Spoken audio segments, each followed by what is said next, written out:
ప్రభు మహిమ వారి చుట్టూ ప్రకాశించుతున్నందున వారి మిక్కిలి భయపడింది. అయితే ఆ దూత, భయపడకుడి, ఇదిగో ప్రజలందరికీ కలుగు మహా సంతోషకరమైన సువర్తమానము నేను మీకు తెలియజేస్తున్నాను. దావీదు పట్టణమందు నేడు రక్షకుడు మీ కొరకు పుట్టి ఉన్నాడు. ఈయన ప్రభు అయిన క్రీస్తు. దానికి ఇదే మీ కానవాలు. ఒక శిశువు పొత్తుగొడ్డలతో చుట్టబడి ఒక తొట్టిలో పండుకుంటుండట మీరు చూచిదురని వారితో చెప్పెను. వెంటనే పరలోక సైన్య సమూహం ఆ దూతతో కూడి నుండి సర్వోన్నతమైన స్థలంలో దేవునికి మహిమయు ఆయనకిష్టులైన మనుషులకు భూమి మీద సమాధానం కలిగిన కాకుండా దేవునికి స్తోత్రం చేయుచుండెను. ఆ దూతలు తమ యొద్ద నుండి పరలోకానికి వెళ్ళిన తర్వాత ఆ గొర్రెల కాపులు జరిగిన ఈ కార్యాన్ని ప్రభు మనకు తెలియజేస్తున్నాడు. మనం బెత్లెహేము వరకు వెళ్ళి చూతుము రండి ఒకరితో ఒకడు చెప్పుకొని త్వరగా వెళ్ళి మరియను యోసేపును తొట్టులో పడుకొని ఉన్న శిశువును చూచిరి.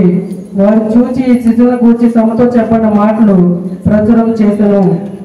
దేవుని పరిస్థితులకు దీవించుగాక. రెండు మాటలు మీతో పంచుకుంటానండి.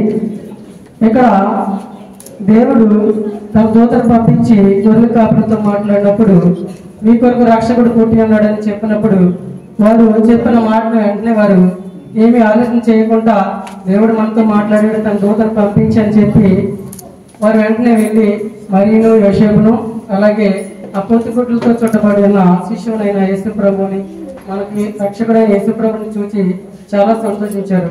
అయితే మనం ఈ రోజుల్లో చాలా సార్లు మనం క్రిస్మస్ జరుపుకున్నాం. అంటే రోజు క్రిస్మస్ అని చాలా మంది అంటే నెలంతా క్రిస్మస్ చేసుకోవచ్చని కొంతమంది, అంటే 25న పుట్టడం కొంతమంది అంటుంటారు. రకరకాలైన సందేహాలు మనకి ఎప్పుడు మనం వింటూనే ఉంటాం.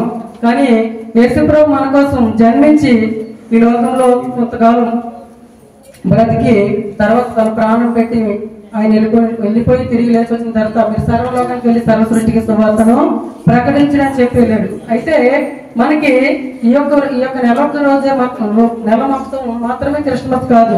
క్రైస్తవులు ఉన్న మనం అంటే రక్షించబడి మనందరికీ ఎప్పుడు కూడా క్రిస్మస్సే. ఎందుకంటే ఆయన మన జీవితాల్లో ఆయన ఉదయించి ఈ లోకంలోని భయంకరమైన స్థితి నుండి ఆయన మనల్ని ఏర్పరచుకొని రక్షించుకున్నాడు. కాబట్టి ఎప్పుడు కూడా మనం క్రిస్మస్ జరుపుకుంటూనే ఉంటాం. కానీ అది తెలియని వారు ఈ రోజు క్రిస్మస్ లేదు రేపు క్రిస్మస్ అని అనుకుంటారు. కానీ మనం ఎరుగున్న దేవుని ఎరుగున్న మనందరూ కూడా ఎప్పుడు క్రిస్మస్సే. కానీ ఇంకా ఇక్కడ అంటాడు కదా సమాధానము. మన కుటుంబాల్లో చాలా సార్లు చూస్తూ ఉంటాం ఒకసారి సమాధానం అనేది ఉండదు. కానీ వాక్యం మనందరం కూడా ఇక నుంచి అయినా సరే సమాధానంగా ఉండాలని ఎంతో ఆశపడి మీ అందరితో కొన్ని మాటలు పంచుకుంటున్నానండి.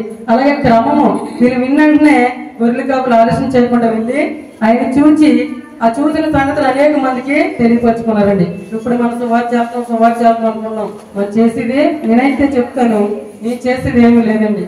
ఒకప్పుడుతో పోల్చుకుంటే నేను చేసే కొద్ది ప్రార్థన తప్ప అసలు ఏమి చేయటం లేదు. కానీ వారు ఆ రోజుల్లోనే సువార్త చెప్పారు. మనం కూడా దేవుడిచ్చిన వాక్యాన్ని కాపాడుకుంటూ అలాగే బ్రదర్ సిస్టర్ ప్రతి ఒక్క మనందరికీ కొన్ని సంఘాలు ఉన్నాయి.